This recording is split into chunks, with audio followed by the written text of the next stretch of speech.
Hello everyone, कैसे हैं आप सभी। उम्मीद है आप सभी की टीचिंग एग्ज़ाम्स की प्रिपरेशन काफ़ी अच्छी चल रही होगी।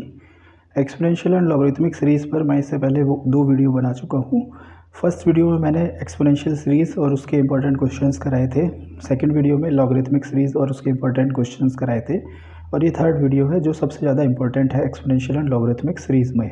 ठीक है, तो इस वीडियो को देखने से पहले आप पहले 2 वीडियो देख लें। स्पेशली जो पहला वीडियो एक्सपोनेंशियल सीरीज़ का उसको आप देख लें, उसके फॉर्मूलेज हम इस वीडियो में यूज़ करेंगे। चलिए स्टार्ट करते हैं। कुछ स्टैंडर्ड वैल्यूज़ हैं जिनको आपको याद करना है, उनके बेस पर हमें क्वेश्चंस करने होते हैं। तो देखिए, मैंने पहले वीडियो में ये बताया था आपको summation n equal to 0 to infinity 1 upon factorial n। इसकी वैल्यू हमारे पास ई होती है। ठीक है, चाहे इसकी वैल्यू हो या summation n equal to 1 to infinity 1 upon n minus 1 factorial हो, या n equal to 2 to infinity 1 upon n minus 2 factorial हो, या summation n equal to r to infinity 1 upon n minus r factorial हो। इस सब की value कितनी होगी? ई होगी। ई की वैल्यू मैंने बताई थी आपको 1 plus 1 upon factorial 1 plus 1 upon factorial 2 plus 1 upon factorial 3 plus up to infinity होती है। ठीक है, और अगर ये आपका 1 से स्टार्ट हो रहा है n equal to 1 to infinity, तो 1 अपॉन फैक्टोरियल n होगा e माइनस 1। ठीक है, क्योंकि जब आप इसको एक्सपेंड करेंगे तो ये 1 से स्टार्ट होगा। 1 upon factorial 1 plus 1 upon factorial 2। ठीक है, तो प्लस 1 माइनस 1 हमें करना होगा। n equal to 2 to infinity 1 upon factorial n हमारा e माइनस 2 हो जाएगा। ठीक है, ऐसे ही summation n equal to 0 to infinity 1 upon n minus 1 factorial. तो जब हम इसमें n इक्वल टू 0 से स्टार्ट करेंगे तो ये सीरीज़ बन जाएगी, तो ये भी e माइनस 1 होगा। n equal to 0 to infinity 1 upon n minus 2 factorial हमारा e माइनस 2 होगा।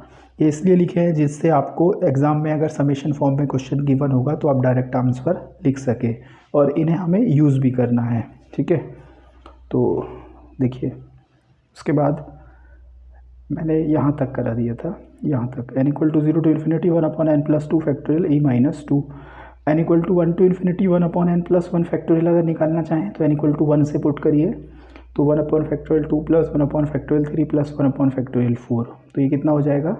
e माइनस 2, क्योंकि 1 प्लस 1 अपॉन फैक्टोरियल 1 इसमें है नहीं, तो इतना प्लस करेंगे इतना माइनस करेंगे, तो 1 प्लस 1 अपॉन फैक्टोरियल 1 कितना हो जाएगा? 2, तो e माइनस 2। ठीक है, अब पहले वीडियो में मैंने आपको बताया था कि e प्लस ई इनवर्स अपॉन 2, ये जो वैल्यू है वो कितनी होती है? 1 plus 1 upon factorial 2 plus 1 upon factorial 4 plus 1 upon factorial 6 plus up to infinity, जिसको हमने इतना भी लिखा था n equal to 0 to infinity 1 upon factorial 2n। इसको हम इतना भी लिख सकते हैं n equal to 1 to infinity 1 upon 2n minus 2 factorial.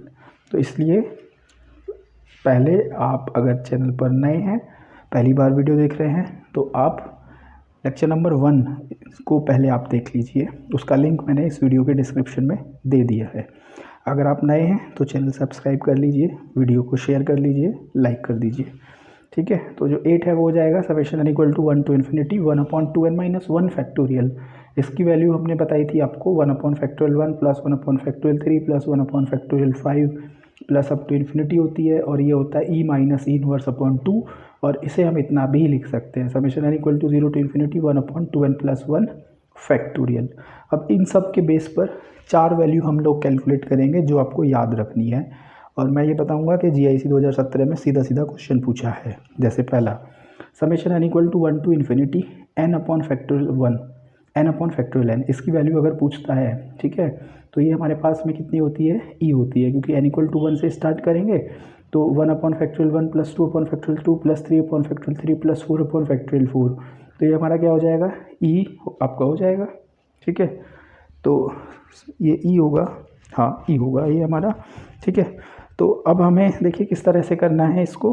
तो ये जो वैल्यू है ये हमारी e होती है, ये याद रखना है। दूसरा, ठीक है, इसे सॉल्व अगर हम करेंगे तो, क्योंकि हमें सॉल्व में नहीं पढ़ना है, ठीक है, क्योंकि सॉल्व में नहीं पढ़ना, अगर हमें सॉल्व भी करना है तो देखिए सिंपल है, मैं भी बता देता हूँ जस्ट आपको। फैक्टोरियल n को क्या लिख सकते हैं हम? n बाहर लिया हमने तो n माइनस 1 फैक्टोरियल लिख सकते हैं, तो n से n कैंसिल हो जाएगा, तो 1 अपॉन n माइनस 1 फैक्टोरियल हो गया। अब ऊपर जो फॉर्मूला लिखा है उससे क्या हो गया? Summation n equal to 1 to infinity 1 upon n minus 1 factorial क्या होता है? e होता है। ठीक है, तो इसलिए ये आपके सिंप्लीफाई फॉर्म में है, डायरेक्ट इनको याद रखना है, प्रूफ के चक्कर में नहीं पढ़ना है। अब जैसे दूसरा क्वेश्चन देखिए, GIC 2017 में सीधा सीधा पूछा है summation n equal to 1 to infinity n square upon factorial n, तो इसकी वैल्यू कितनी होगी? 2e होगी। Summation n3 upon factorial n, इसकी वैल्यू क्या होगी? 5e होगी। ठीक है। TGT 2011 में डायरेक्ट पूछा है। Summation n equal to 1 to infinity n4 upon factorial n, इसकी वैल्यू कितनी होगी 15e।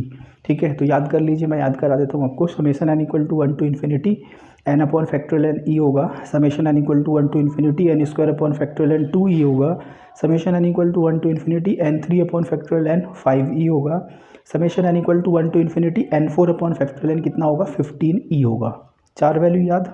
अब इस पे बेस्ड या तो इन चारों वैल्यूज़ को, मैक्सिमम चांस है इन चारों वैल्यूज़ को ही पूछेगा। ठीक है, अगर पहले 2 वीडियो से क्वेश्चन नहीं पूछता है तो यहाँ से जो 4 वैल्यू है इन पे बेस्ड क्वेश्चन पूछेगा। कैसे पूछेगा? या तो ये चारों वैल्यू के डायरेक्ट आंसर पूछेगा। तो याद है, फटाफट टिक मारना है। ठीक है, नहीं याद है, सॉरी, अब इस पे बेस कैसे क्वेश्चन पूछेगा? देखिए पहला क्वेश्चन इस तरह से पूछता है।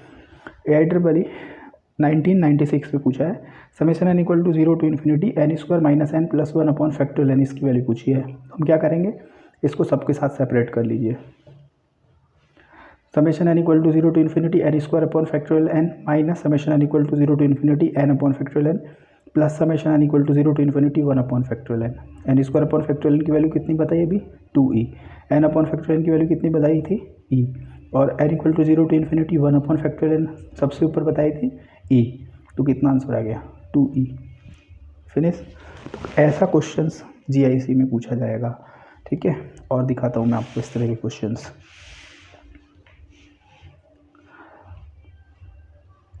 AIEEE 2002 में ये क्वेश्चन पूछा है। Summation n equal to 1 to infinity 1 upon n minus 1 factorial. तो ये तो मैंने डायरेक्ट फॉर्मूला ही बताया है, मैंने ऑलरेडी आपको बताया था। n equal to 1 to infinity 1 upon n minus 1 factorial, जो इस लेक्चर का सबसे पहला वाला जो फॉर्मूला है। तो ये कितना होता है e होता है। ठीक है, अब देखिए ये क्वेश्चन TGT 2009 में पूछा है। पहला 1 plus 3 upon factorial 1 plus 5 upon factorial 2 plus 7 upon factorial 3 plus 9 upon factorial 4 plus up to infinity. अब इसकी वैल्यू पूछी है। ठीक है, तो पहला काम हमारा क्या होगा, हम इसे समेशन फॉर्म में लिखे। Summation n equal to 0 to infinity 1 3 5 7 9। ठीक है, AP बन रही है आपकी, तो हमारे पास में इसका nth टर्म कितना हो जाएगा 2n प्लस 1 अपॉन, और ये n इक्वल टू 0 से स्टार्ट होगा। ठीक है, और 1 2 3 4 इसको हम फैक्टोरियल n लिख सकते हैं। ठीक है, अब इतना लिख लिया तो क्वेश्चन आपका हो जाएगा। अब इसको क्या करें, सेपरेट कर लीजिए। अब देखिए 2 को बाहर रखिए। Summation n equal to 0 to infinity n upon factorial n कितना होगा e, ये बताया अभी।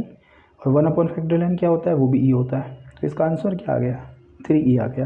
तो ये जो क्वेश्चन है ये TGT 2009 DSSB PGT 2018 में पूछा गया है। ठीक है, अब और क्वेश्चन देखते हैं इस पे बेस्ड। ये लेक्चर सबसे इंपॉर्टेंट है, इसी से क्वेश्चन पूछा जाएगा आपको 100%। अब जैसे सीरीज ये है 1 square 2 square upon factorial 1 plus 2 square 3 square upon factorial 2 plus 3 square 4 square upon factorial 3 plus up to this, इसकी वैल्यू बताइए। ठीक है, तो अब इसको समेशन फॉर्म में लिख लेते हैं हम। Summation n equal to 1 to infinity, तो 1 स्क्वायर 2 स्क्वायर 3 स्क्वायर, तो इसे n स्क्वायर लिख सकते हैं। 2 स्क्वायर 3 स्क्वायर 4 स्क्वायर, इसे n प्लस 1 का स्क्वायर लिख सकते हैं। 1 फैक्टोरियल 2 फैक्टोरियल 3, इसे फैक्टोरियल n लिख सकते हैं। ठीक है, n प्लस 1 का स्क्वायर ओपन किया, ये आ गया। इसकी मल्टीप्लाई करिए, इसको सेपरेट करिए। ठीक है, इसलिए मैंने बताया था कि वैल्यूज़ आपको याद करनी है। Summation n4 upon factorial n कितना बताया था 15e। n cube upon factorial कितना बताया था 5e, तो 5 इंटू 2 10e हो जाएगा। और ये कितना बताया था 2e, तो आंसर क्या आ गया 27e। समझ आ गया? चलिए फिर और करा देते हैं। ये है आपका question 2 upon factorial 1 plus 4 upon factorial 3 plus 6 upon factorial 5 plus up to infinity. तो हम इसे समेशन फॉर्म में अगर लिखें तो 2 4 6 क्या होगा 2n, 1 3 5 क्या होगा 2n माइनस 1 फैक्टोरियल, और ये n इक्वल टू 1 से शुरू होगा, स्टार्ट होगा। ठीक है, अब इसको हम क्या करें, हम इसको क्या करें, थोड़ा सिंप्लीफाई कर लेते हैं, तो हमें थोड़ा सा इसमें सिंप्लीफाई फॉर्म से मिलेगा।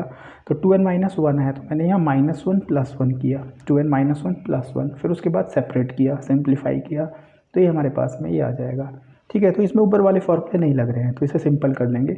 n इक्वल टू 1 पुट करेंगे, फिर 2 पुट करेंगे, फिर 3 पुट करेंगे, तो ये सीरीज इसमें बनती चली जाएगी। और ये किसकी वैल्यू होती है e की होती है। ठीक है, और उसके बाद इसी में दूसरा क्वेश्चन भी लिया है मैंने, TGT 2010 में पूछा है। b इक्वल टू, मैंने इसको ए बी इसलिए लिखा है क्योंकि आगे जाके एक क्वेश्चन इस पर और बन सकता है, तो मैंने वो भी इसमें बता दिया है। तो b equal to 2/3 plus 4/5 plus 6/6 plus up to infinity. तो मैं इसे लिख सकता हूँ summation n equal to 1 to infinity 2 4 6, इसे 2n लिख सकता हूँ, 3 5 7, इसे 2n प्लस 1 फैक्टोरियल लिख सकता हूँ। ये तो आपको पता ही है, APGP है, AP की फॉर्म है, एन टर्म आप निकाल लेंगे, ठीक है। फिर वही फॉर्मूला अप्लाई किया, देखिए 2n प्लस 1 है तो मैंने यहाँ 2n प्लस 1 माइनस 1 किया, फिर इसको दोनों के साथ सेपरेट किया, थोड़ा सिंप्लीफाई किया तो ये आ जाएगा, n इक्वल टू 1 पुट करेंगे तो ये टर्म आ जाएगी। तो ये किसकी वैल्यू हो जाएगी, इनवर्स की, ठीक है। तो ये इनवर्स हो जाएगा, तो क्योंकि जो इनवर्स होता है वो होता है 1 माइनस 1/(1) प्लस 1/(2), तो 1 से 1 माइनस तो कैंसिल ही हो जाएगा, ठीक है। तो ये इनवर्स हो जाएगा। अब इस पर क्वेश्चन क्या बन सकता है, आपको ये दे सकता है if a equal to this, b equal to this, तो a इंटू बी कैलकुलेट करिए। तो a हमारा आया था e, b आया है e इनवर्स, तो a इंटू बी कितना आ जाएगा, 1 आ जाएगा, ठीक है। तो ये तीसरा वीडियो हो गया। चौथे वीडियो में मैं एक्सपोनेंशियल सीरीज़, लॉगरिथमिक सीरीज़ को कंप्लीट कर दूंगा, इससे बाहर आपका कोई क्वेश्चन नहीं जाएगा, ठीक है। अगर ये वीडियो आपको अच्छा लगा हो तो लाइक कर देना, चैनल सब्सक्राइब कर लेना, वीडियो शेयर कर देना, ठीक है। और अपनी पढ़ाई अच्छे से करते रहना। Thank you.